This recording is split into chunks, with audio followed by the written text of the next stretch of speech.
যোৰহাটৰ ইলিচ ছবিগৃহত যৌৱনে আমনি কৰে তো প্ৰচাৰত পৰিয়ালসহ জনপ্ৰিয় অভিনেত্ৰী বৰ্ষাৰাণী বিষয়া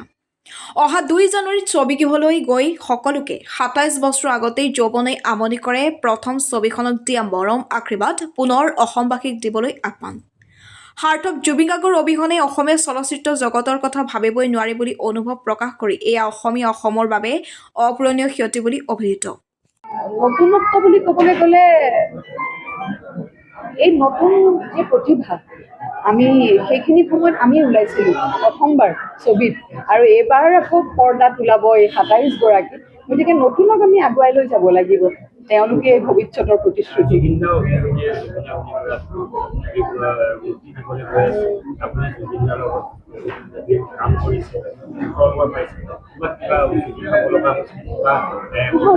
মই এতিয়া ভাবিছোঁ তাৰমানে জুবিন দা থকালৈকে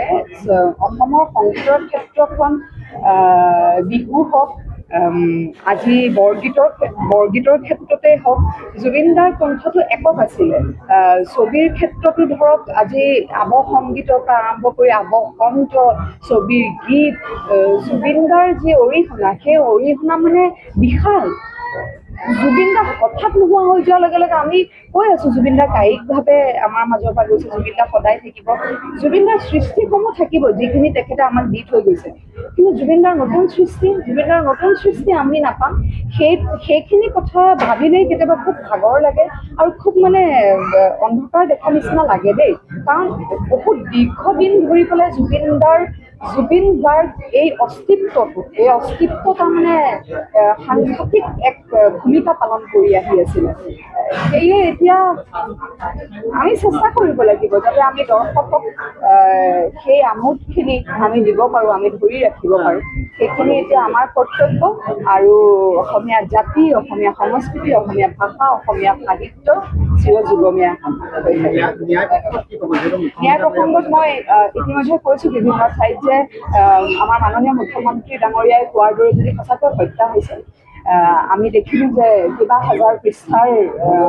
চাৰ্জশ্বীট দাখিল কৰা হৈছে গতিকে এতিয়া আইনী প্ৰক্ৰিয়া গোটেইখিনি আৰম্ভ হৈছে মোৰ কেৱল এটাই ভগৱানৰ ওচৰত প্ৰাৰ্থনা আৰু অনুৰোধ আইনী প্ৰক্ৰিয়ালৈ যে একেবাৰে উচিত নিকা ন্যায় হওক তদন্ত হওক ন্যায় হওক মানে জুবিন দাই যদি ন্যায় নাপায় তেনেহ'লে আমি কোনেও ন্যায় নাপাওঁ আমি কোনো সুৰক্ষিত নহয় আৰু কেৱল ৰাজনীতিকৰণ হ'ব নালাগে সেইটোৱে দুখ দিব আমাৰ প্ৰাণৰ শিল্পী হৈ থাকক এজন শিল্পী হিচাপে তেখেতৰ আমি ৰৈ যাওক সদায় গতিকে সেইখিনিয়ে অনুৰোধ যিকোনো খবৰ আৰু বিজ্ঞাপনৰ বাবে যোগাযোগ কৰক 7896121996